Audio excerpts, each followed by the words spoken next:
परिचय। वह कौन सा एक पदार्थ है जिसके बगैर पृथ्वी पर जीवन असंभव हो जाएगा? हाँ, जल। पौधे जल के अभाव में मुरझाकर मृत हो जाएंगे। पशु और मनुष्य जब कम पानी पीते हैं तो उन्हें निर्जलीकरण की समस्या से परेशान होना पड़ता है। अतः जल जीवन की सबसे बड़ी आवश्यकता है। इस पाठ में हम इस बहुमूल्य पदार्थ के बारे में विस्तार से पढ़ेंगे।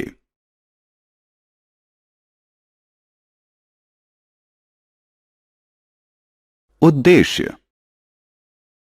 इस पाठ के अंत में आप निम्न करने में सक्षम हो जाएंगे: जल के बारे में कुछ सामान्य तथ्य बताने में, जल के गुण बताने में, जल के उपयोग बताने में, जल चक्र की अवधारणा का वर्णन करने में।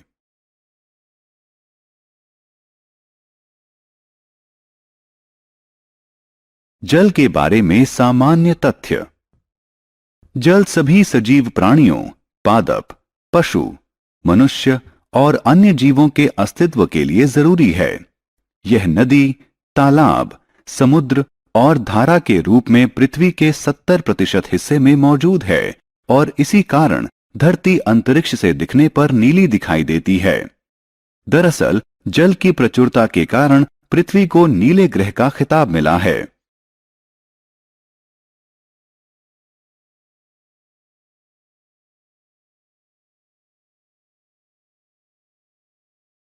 जल के गुण। जल स्वादहीन, गंधहीन और रंगहीन होता है। यह बहुत से पदार्थों को घुला देता है, इसलिए इसे सार्वत्रिक विलायक कहते हैं। यह प्रकृति में 3 अवस्थाओं, ठोस, द्रव्य और गैस में पाया जाता है। ठोस अवस्था में जल को बर्फ या हिम कहते हैं। गैस अवस्था में जल को वाष्प या भाप कहते हैं। लेकिन जल की सबसे सामान्य अवस्था है द्रव्य अवस्था। यही वह अवस्था है जिसे हम जल के रूप में जानते हैं। जल का एक अणु 2 हाइड्रोजन यानी H परमाणुओं और 1 ऑक्सीजन यानी O परमाणु से मिलकर बनता है। इसीलिए जल का रासायनिक सूत्र H2O से व्यक्त किया जाता है। जल के प्रयोग। हम जल का प्रयोग विभिन्न कार्यों में करते हैं। औसतन एक मनुष्य अपने जीवन काल में 60,000 से 80,000 लीटर तक जल खर्च करता है। जल घरों में पीने, खाना बनाने, नहाने, कपड़े धोने, बागवानी और सफाई करने में काम आता है। सिंचाई की सुविधा से कृषि उपज बढ़ती है और विश्व की बढ़ती जनसंख्या के लिए आवश्यक अनाज उपजाने में सहायता मिलती है। सिंचाई मौसम के उतार चढ़ाव के समय में सुरक्षा का काम करती है। जल का प्रयोग उद्योगों में भी शीतलन की प्रक्रिया में होता है। यह बहुत से उद्योगों में विलायक के रूप में काम करता है। इसका उपयोग बिजली उत्पादन में भी होता है।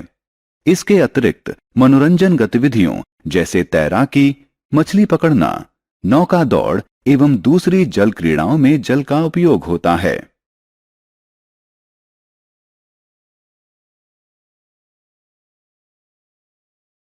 क्या सारे जल पीने योग्य होते हैं? पृथ्वी पर उपस्थित 97% जल खारा जल है। अतः यह गृहवासियों, कृषि और उद्योगों के उपयोग के लिए सुरक्षित नहीं है। बाकी बचा 3% जल स्वच्छ जल है, जिसका 2/3 हिम नदियों और ध्रुवों के कोटरों में हिम के रूप में जमा हुआ है। इसका अर्थ है कि पृथ्वी पर उपलब्ध कुल जल का 1% ही हमारे उपभोग के लिए उपलब्ध है।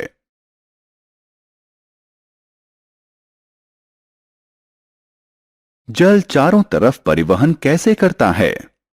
क्या आप कभी इस बात पर चकित होते हैं कि सजीवों द्वारा पृथ्वी पर हजारों सालों से जल की खपत के बाद भी जल का संतुलन किस तरह बना हुआ है? यह जल चक्र के माध्यम से संभव होता है। जल का द्रव से गैस और फिर गैस से पुनः द्रव्य बनने की दोहराव प्रक्रिया को जल चक्र कहते हैं। जल चक्र के 4 निम्न प्रमुख चरण हैं: वाष्पीकरण, संघनन, अवक्षेपण और संग्रहण।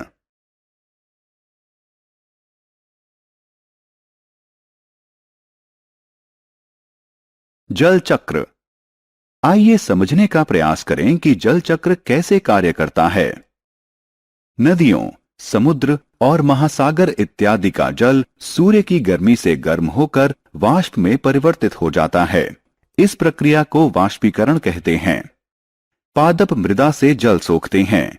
वे इस जल को भोजन के रूप में प्रयोग करते हैं और अतिरिक्त जल को हवा में वाष्प के रूप में छोड़ देते हैं।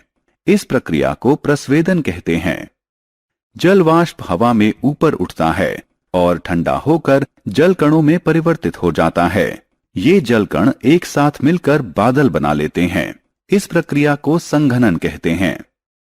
जब बादल बहुत भारी हो जाते हैं तो उनमें स्थित जल कण वर्षा, ओले या बर्फ के रूप में पृथ्वी पर गिर जाते हैं। इस प्रक्रिया को अवक्षेपण कहते हैं। वर्षा, ओले या बर्फ के रूप में पृथ्वी द्वारा प्राप्त जल समुद्रों, महासागरों, नदियों और झीलों में जाता है।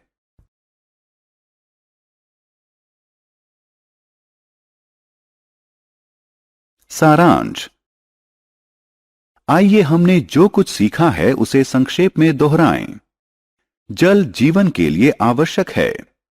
जल वाष्प, वाष्पीकरण और प्रस्वेदन द्वारा वायु में मिल जाता है।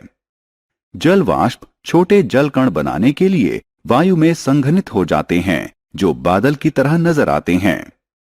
छोटे जल कण एकत्रित होकर वर्षा, हिम या ओले के रूप में नीचे गिरते हैं। वर्षा, हिम और ओले नदियों, झीलों, तालाबों, कुओं और मृदा तक जल पहुंचाते हैं। जल चक्र जल के धरती से आकाश और फिर वापस धरती पर आने की प्राकृतिक संचरण व्यवस्था है।